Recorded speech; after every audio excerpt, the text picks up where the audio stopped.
Hey guys, welcome back to my channel. This is Lankisa Winani and I'm a girl Nani. Guys, if you're new to this channel, you're welcome. Thank you for stopping by. If you're a returning subscriber, thank you for joining us once more. Today, I bring us another exciting tutorial on how to make a cover button using the manual cover button machine, and you'll be needing your different sizes of dies for this project. You'll also be needing the cover button case for this project. So you'll be needing two cover button cases for each cover button you want to make, the silver one and the white one. So if you want to make a cover button, you need to have these two together. Okay, so one for the lower part that would cover that your fabric will cover, then the lower part where you can insert your needle to sew the cover button to whatever it is you want to make. Now you also need your different sizes of dies. Okay, now the machine came with the two smaller dies, and the bigger one was bought separately, and it was sold for 2000 naira in the Nigerian market. Okay, so this is what a cover button looks like.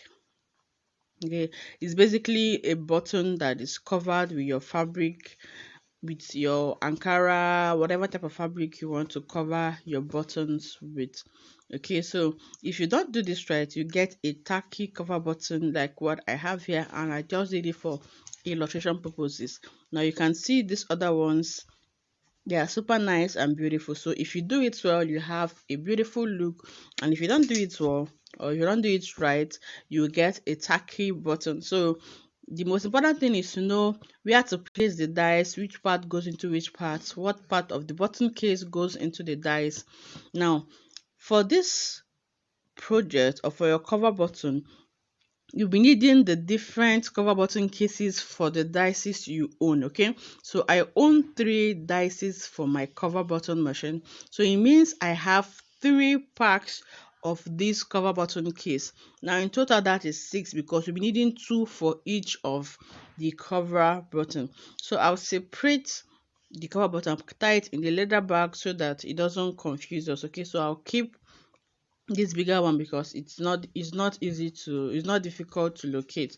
All right, so now for your cover button, you place one of the dies, the part that has the elongated end, you put it into the opening. Okay, so you adjust the screw so that the opening can accommodate the dies. Okay, so you put in the dies and screw it back so that it's firm. Okay, so it doesn't move. So you touch it to be sure that it's not moving around, and that is what I'm doing to be sure it doesn't move around. Now you find the dice that would fit into the spring. Okay, one of the dices comes with a spring, so you need to find the one that can fit into the spring, and it is this one. So once you put it into the spring, you place it on top of the dice that is already inside the machine.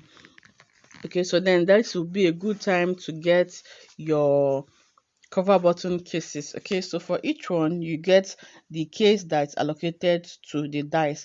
Now the plastic one goes into the dice that's already inside the machine. Okay, so you can now cut out your fabric. Okay, whatever fabric you want to use for this cover button project.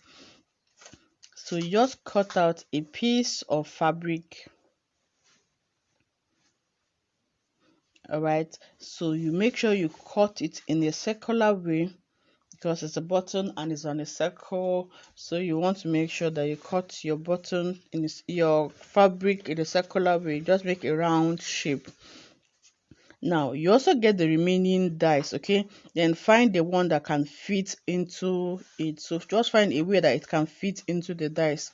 So this is what I've just done. Okay, now once you fit that into the dies, you place the right side of your fabric to face the dies. Okay, so the right side of your fabric faces the dies, then you place the other cover button case. Okay, using the lower part, the part that has a covering. Okay, you place it into the dies. Okay, then trim out any excess fabric that you have around there.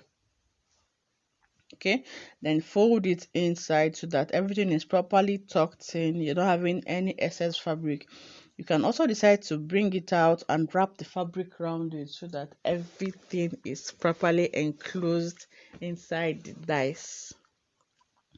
Okay, trim out any excess fabric, because if you don't trim it out, it will give you a tacky look because the fabric will be poking outside the cover button. So you want to make sure that you place it very properly. Then you place it on top of the dies that is already inside the machine. Then pull the lever of the machine. You can do it 3 times, and that is it. So when you bring out your dies, you would see your cover button machine.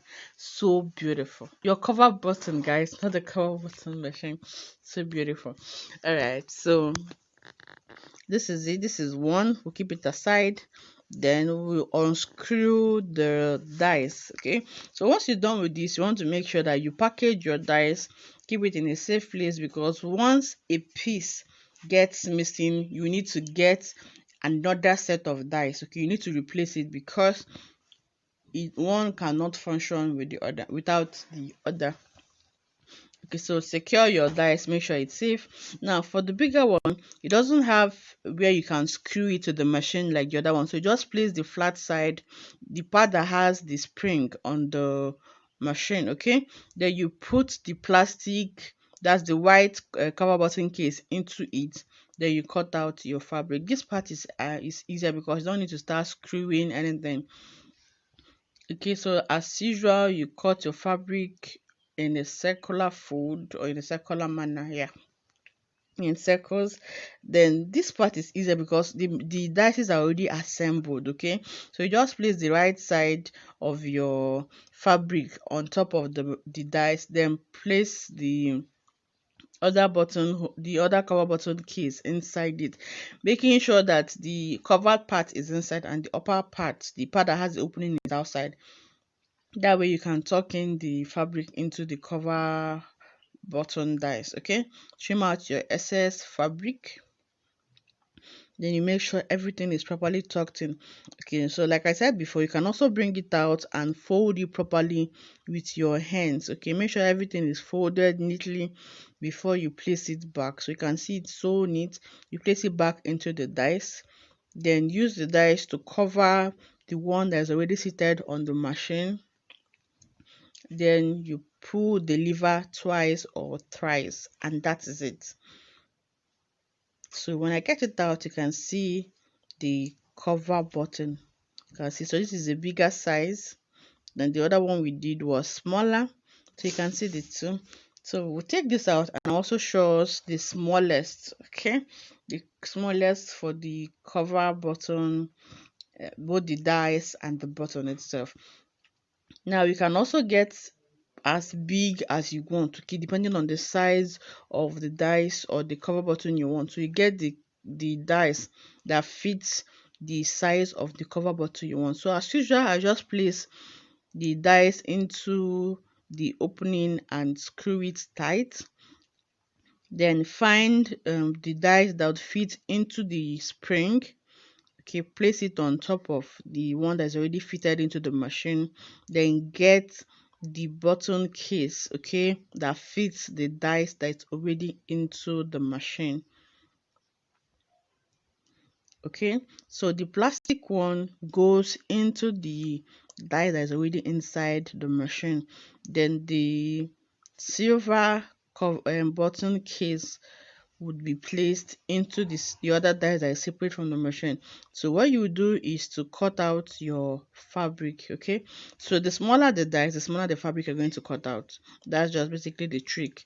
So by the time you trim out the edges, to make sure you have a circle.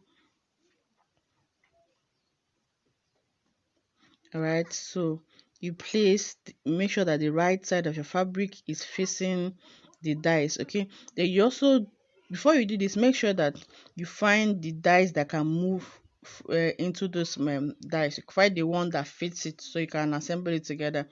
Then you place the silver button case into it and fold it in. Trim out all the edges. Okay, so you can see now, if you don't trim out the edge, you have a tacky button like this one, the one I did before this video, just for illustration purposes. Okay, so if you don't trim it out, you'll be having that type of button, that type of cover button. So you fold it in neatly. Okay, fold it in very neatly. Okay, then put the dice into the other dice. This is quite tricky, but once you practice it, you get the hang of it, you get how to do it. So just place the already covered button into it, then use it to cover it, then pull the lever twice or thrice. And when you bring it out, you have your cover button. You can see, so we've made 3 cover buttons now for different sizes, and this is for the dices that I own. So I may share another video if I get another dice. So if you found this video helpful, please like, share this video, subscribe, turn on the notification bell so you get notified each time I upload a new video, so you can use this to make your necklace, your fabric. You can use to design whatever you want to design. It is so beautiful. Okay, so on the screen you'll be seeing designs that you can use the cover button to make. So till I see you next time, I remain your friend Nani. Bye.